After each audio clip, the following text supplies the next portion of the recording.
जी sir, सबसे पहले sir स्वागत करते हैं हमारे चैनल में। सर जानना चाहेंगे आज जो है जोगिंद्रनगर आपका जो है दौरा रहा,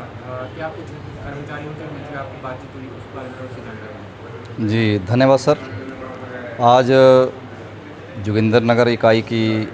जो तकनीकी कर्मचारी हमारे यहाँ पे हैं उनकी एक मीटिंग थी, जिसमें कर्मचारियों की समस्याओं को हमने सुना और जो भी कर्मचारियों की समस्या थी उससे इन्होंने हमें अवगत कराया। और यहाँ सबसे बड़ा मुद्दा जो ज़िला मंडी के अंदर है, एक तो कर्मचारियों की जो अपनी कमी है, दूसरा जो हमारा तकनीकी कर्मचारी जो नॉन आईटीआई है उनका जो 26/8/2023 का जो आरएनपी अमेंडमेंट था, उससे जो हमारे जो ये कर्मचारी प्रभावित हुए हैं उसके ऊपर चर्चा हुई। और इस विषय को लेकर हम बोर्ड प्रबंधक वर्ग अपने पिछले कल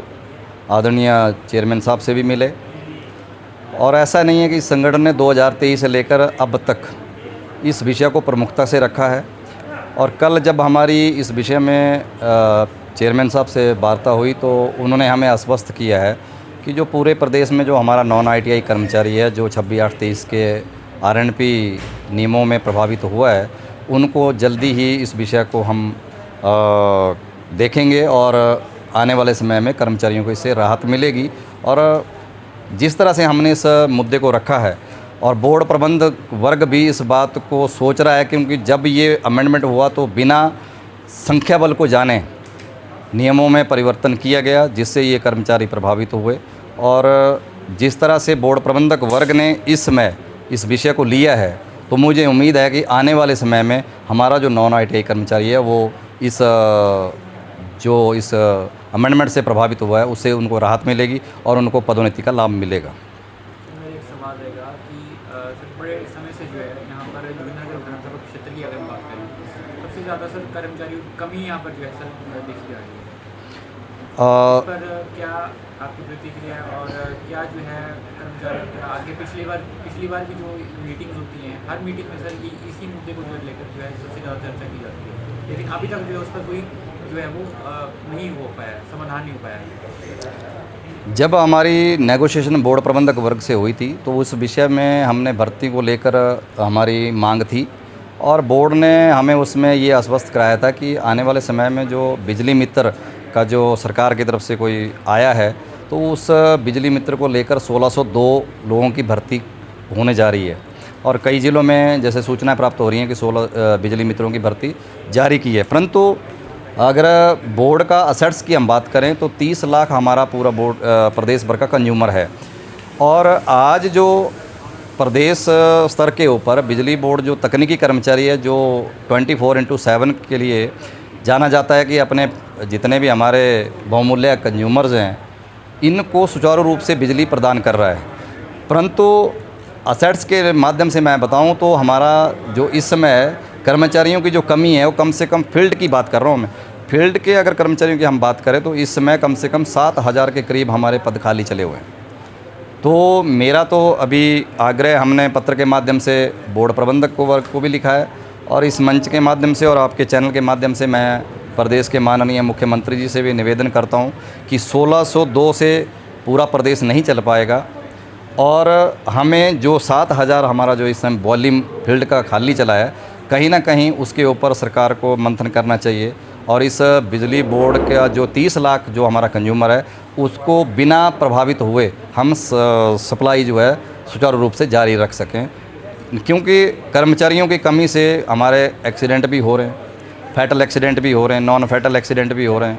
और इन सभी चीज़ों को ध्यान में रखते हुए कर्मचारियों की भर्ती करना बहुत अनिवार्य है। और मैं आपके चैनल के माध्यम से सरकार से भी और बोर्ड प्रबंधक वर्ग से भी ये मांग करता हूँ कि भर्ती को लेकर सरकार को सोचना चाहिए और बिजली बोर्ड में भर्ती करनी चाहिए। सर आपने एक्सीडेंट की बात की, इसी से बात में मेरा अगला प्रश्न रहेगा, एक्सीडेंट के कारण सर कर्मचारी को क्या राहत मिल रही है? उनका सेफ्टी पर्पज़ के लिए भी रखा जा रहा है कुछ ऐसी बोर्ड की तरफ से जो सुरक्षा की दृष्टि से हमने संगठन की दृष्टि से हमने बोर्ड प्रबंधक वर्ग को पिछले साल से ही हम पत्राचार कर रहे हैं और सुरक्षा उपकरण उपलब्ध भी करवाए जा रहे हैं। परंतु जिस हिसाब से टेक्नोलॉजी बदल रही है, एक नई तरह से हमारे बीच में इक्विपमेंट आ रहे हैं, ये सारी चीज़ें आ रही हैं और उस नाते जो सुरक्षा उपकरण है वो बोर्ड उपलब्ध तो ज़रूर करवा रहा है, परंतु उनको कैरी करने के लिए, मान लीजिए मैंने यहाँ से कहीं 10 किलोमीटर के आगे जाके अपना काम करना है, तो जहाँ तक तो रोड का मामला है, रोड है तो अपना इक्विपमेंट हम कैरी कर सकते हैं, परंतु जहाँ पे हमारा पैदल है और पहले ही कर्मचारियों की कमी है, तो उस इक्विपमेंट को ले जाना भी हमारे लिए बड़ा मुश्किल सा कार्य हो रहा है। हमने ये बात बोर्ड प्रबंधक वर्ग के समक्ष भी रखी है कि इक्विपमेंट तो ज़रूर मिल रहे हैं, परंतु इन इक्विपमेंटों को कैरी करने के लिए ना तो हमारे पास मैन पावर है, ना व्हीकल हैं। आज आप देखेंगे कि मेंटेनेंस व्हीकल हमें पिछले 3-4 सालों पहले मिलते थे, परंतु आज की डेट में बोर्ड पूरे प्रदेश में देखा जाए तो मेंटेनेंस व्हीकल या अपनी बोर्ड की गाड़ियां अब उपलब्ध नहीं हैं। तो मेरा तो ये है कि जो हमारा शहरी क्षेत्र है उसमें जो एक मेंटेनेंस वैन आती है जिसमें इक्विपमेंट इंस्टॉल्ड रहते हैं साथ में, हमने उसका भी मांग रखी है, उसमें भी हमने लिखित तौर में मांग की है कि शहरी क्षेत्र में उनको कर दिया जाए, और जो हमारा रूरल एरिया है जहाँ पे गाड़ी का साधन नहीं है तो वहाँ कम से कम मैन पावर को उपलब्ध कराएं, ताकि हम सुरक्षा के उपकरणों को भी साथ ले जाएं, अपनी सेफ्टी भी करें और सुचारू रूप से इस विद्युत सप्लाई को भी अपने कंज्यूमरों के लिए कराएं। सेफ्टी की, सुरक्षा की, लेकिन जब कर्मचारी सर जो पोल के ऊपर चढ़ता है,